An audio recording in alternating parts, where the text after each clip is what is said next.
नमस्कार, ये आकाशवाणी शिमला है। अब आप राजकुमारी चंदेल से प्रादेशिक समाचार सुनिए। आज के मुख्य समाचार। केंद्रीय सूचना व प्रसारण और खेल मंत्री अनुराग सिंह ठाकुर ने कहा, हिमाचल में कांग्रेस की वादा खिलाफी से जनता आक्रोशित। मुख्यमंत्री सुखविंदर सिंह सुक्खू ने कहा, प्रदेश सरकार पूरी तरह सुरक्षित, बागी विधायकों को सबक सिखाएगी जनता। राज्यपाल शिव प्रताप शुक्ल ने जल जनित रोगों की आशंका को देखते हुए पेयजल स्वच्छता पर विशेष ध्यान देने की दी सलाह। और मुख्य संसदीय सचिवों की नियुक्तियों को चुनौती देने वाली याचिकाओं पर आज से प्रदेश हाईकोर्ट में डे टू डे आधार पर सुनवाई आरंभ। अब समाचार विस्तार से। भाजपा नेता और केंद्रीय सूचना व प्रसारण व खेल मंत्री अनुराग सिंह ठाकुर ने कहा है कि कांग्रेस जाति, धर्म, क्षेत्र और भाषा के नाम पर वोट मांगती रही है। इसके विपरीत भाजपा विकास, सेवा, सुशासन और गरीब कल्याण के लिए वोट मांगती है। अनुराग सिंह ठाकुर ने आज कांगड़ा के देहरा में अनुसूचित जाति मोर्चा के सम्मेलन को संबोधित करते हुए कहा कि कांग्रेस की संस्कृति तोड़ने की है, जबकि भाजपा की संस्कृति जोड़ने की है। उन्होंने आरोप लगाया कि कांग्रेस ने न सिर्फ बाबा साहेब भीमराव अंबेडकर को प्रताड़ित किया, बल्कि उन्हें राजनीतिक रूप से खत्म करने का काम भी किया। भोरंज विधानसभा के जाहू और घुमारवीं निर्वाचन क्षेत्र में विभिन्न जनसभाओं को संबोधित करते हुए अनुराग सिंह ठाकुर ने कहा कि आज लोग कांग्रेस की वादा खिलाफी से आक्रोशित हैं। उन्होंने कहा कि 4 जून को जहां देश में पूर्ण बहुमत से मोदी सरकार बनेगी, वहीं हिमाचल में भी भाजपा सरकार बनेगी और प्रदेश डबल इंजन की रफ्तार से विकास करेगा। केंद्रीय मंत्री ने कहा कि मोदी सरकार के पिछले 10 सालों के कार्यकाल में वंचित ही प्राथमिकता में रहे हैं। उन्होंने विपक्ष की रैलियों में संविधान बचाओ अभियान को मुद्दा बनाए जाने को भय और भ्रम की राजनीति करार दिया। अनुराग सिंह ठाकुर ने कहा कि मोदी सरकार ने प्राथमिकता के आधार पर सेना का सशक्तिकरण किया है। मुख्यमंत्री सुखविंदर सिंह सुक्खू का कांग्रेस के अयोग्य करार दिए गए विधायकों पर राजनीतिक हमलों का सिलसिला लगातार जारी है।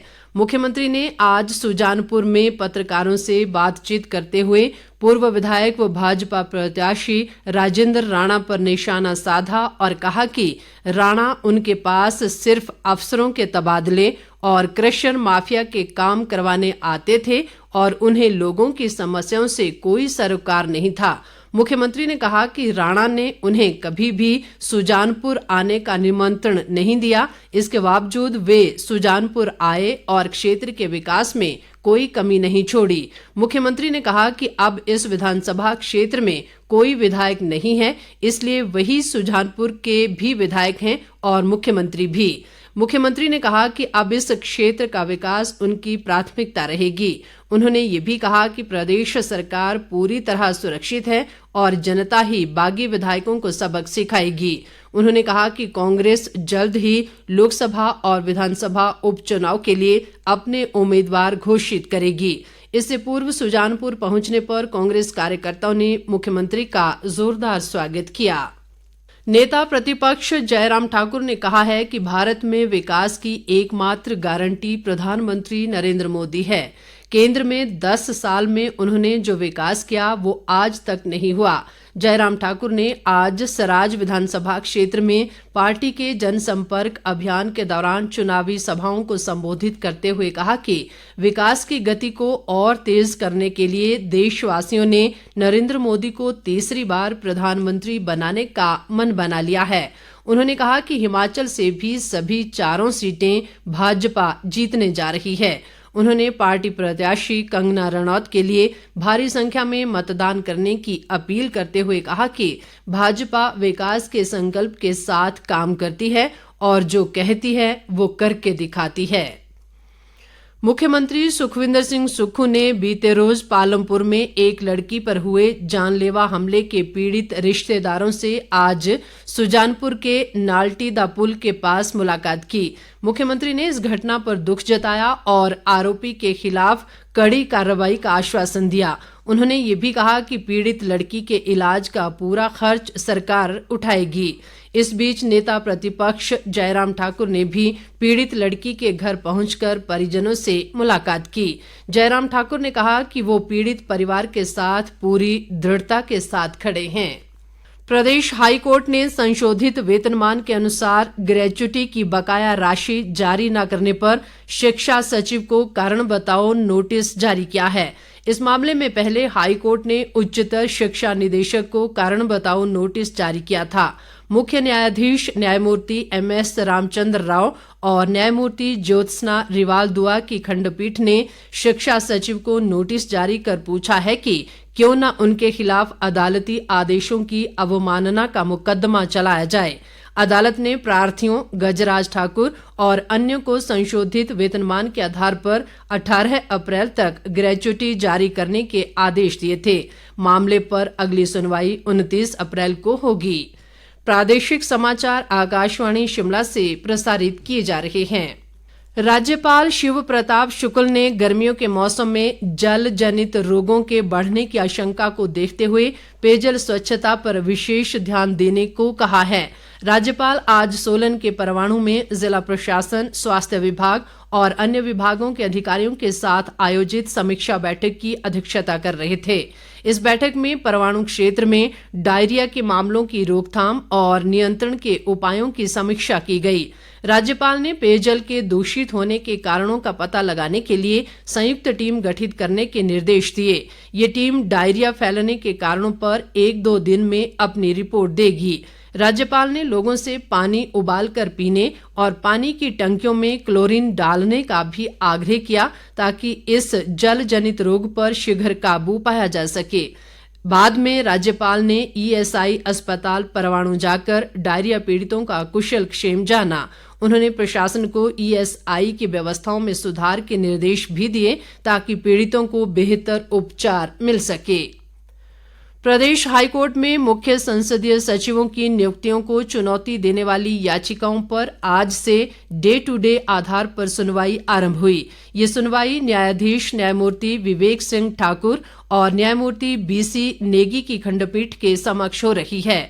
सुनवाई के पहले दिन आज खंडपीठ ने पक्षकारों की ओर से बहस सुनने के बाद इस पर आगामी सुनवाई कल 23 अप्रैल को निर्धारित की है।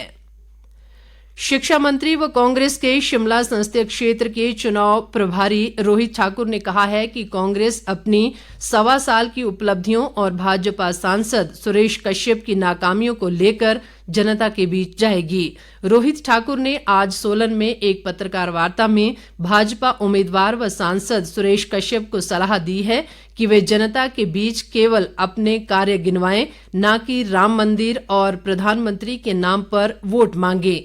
उन्होंने कहा कि सांसद सुरेश कश्यप का 5 साल का कार्यकाल निराशा भरा रहा है। उन्होंने इस दौरान ना तो सांसद निधि से कोई पैसा पंचायतों को दिया और ना ही जनता के बीच गए। रोहित ठाकुर ने ये भी कहा कि पार्टी प्रत्याशी विनोद सुल्तानपुरी के लिए सभी कार्यकर्ता एकजुट होकर कार्य करेंगे।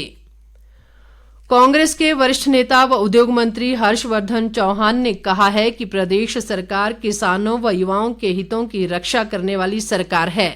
हर्षवर्धन चौहान ने आज शिमला में एक बयान में आरोप लगाया कि पिछली भाजपा सरकार ने किसानों व युवाओं को हाशिए पर धकेलने का काम किया। उन्होंने कहा कि मौजूदा कांग्रेस सरकार ने हमेशा किसानों, पशुपालकों व युवाओं के हितों को प्राथमिकता दी है और इनके कल्याण के लिए कई योजनाएं चलाई गई हैं। उद्योग मंत्री ने कहा कि राज्य में प्राकृतिक खेती को बढ़ावा देने के लिए सरकार ने गेहूं और मक्की का न्यूनतम समर्थन मूल्य भी तय किया है। उन्होंने कहा कि सरकार आगामी सीजन से सेब बागवानों के लिए यूनिवर्सल कार्टन की सुविधा को लागू करने जा रही है।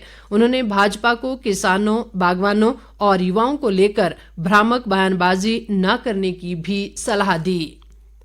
प्रदेश भाजपा अध्यक्ष राजीव बिंदल ने आरोप लगाया है कि प्रदेश सरकार राज्य में चुनाव से पहले सांप्रदायिकता की स्थिति पैदा करना चाहती है। सिरमौर जिला में विभिन्न नुक्कड़ सभाओं को संबोधित करते हुए बिंदल ने कहा कि मुख्यमंत्री के भुट्टो को कुट्टो के उकसावे वाले बयान के बाद प्रदेश में सांप्रदायिकता की घटनाएं बढ़ी हैं। उन्होंने आरोप लगाया कि सरकार असामाजिक तत्वों को संरक्षण दे रही है और विरोधियों को प्रताड़ित किया जा रहा है। इस दौरान भाजपा प्रत्याशी सुरेश कश्यप भी उनके साथ मौजूद रहे। प्रदेश कांग्रेस संगठन महामंत्री रजनीश किमटा ने कहा है कि पार्टी लोकसभा की शेष 2 और विधानसभा उपचुनाव के लिए सभी 6 उम्मीदवारों की जल्द ही घोषणा करेगी। उन्होंने कहा कि भाजपा को इसकी चिंता करने की जरूरत नहीं है। रजनीश किमटा ने आज शिमला में एक पत्रकार वार्ता में कहा कि प्रदेश में लोकसभा के चुनाव में अंतिम चरण में होने हैं और कांग्रेस ने चुनाव प्रचार की सारी योजना तैयार कर ली है। उन्होंने कहा कि जल्द ही मुख्यमंत्री सुखविंदर सिंह सुक्खू, उप मुख्यमंत्री मुकेश अग्निहोत्री और प्रदेश कांग्रेस अध्यक्ष प्रतिभा सिंह प्रदेश व्यापी चुनाव प्रचार शुरू करेंगे। इसके बाद पार्टी के स्टार प्रचारक चुनाव प्रचार में उतरेंगे। अंत में मुख्य समाचार एक बार फिर। केंद्रीय सूचना व प्रसारण और खेल मंत्री अनुराग सिंह ठाकुर ने कहा, हिमाचल में कांग्रेस की वादा खिलाफी से जनता आक्रोशित। मुख्यमंत्री सुखविंदर सिंह सुक्खू ने कहा, प्रदेश सरकार पूरी तरह सुरक्षित, बागी विधायकों को सबक सिखाएगी जनता। राज्यपाल शिव प्रताप शुक्ल ने जल जनित रोगों की आशंका को देखते हुए पेयजल स्वच्छता पर विशेष ध्यान देने की दी सलाह। और मुख्य संसदीय सचिवों की नियुक्तियों को चुनौती देने वाली याचिकाओं पर आज से प्रदेश हाईकोर्ट में डे टू डे आधार पर सुनवाई आरंभ। इसके साथ ही ये समाचार बुलेटिन समाप्त हुआ। नमस्कार।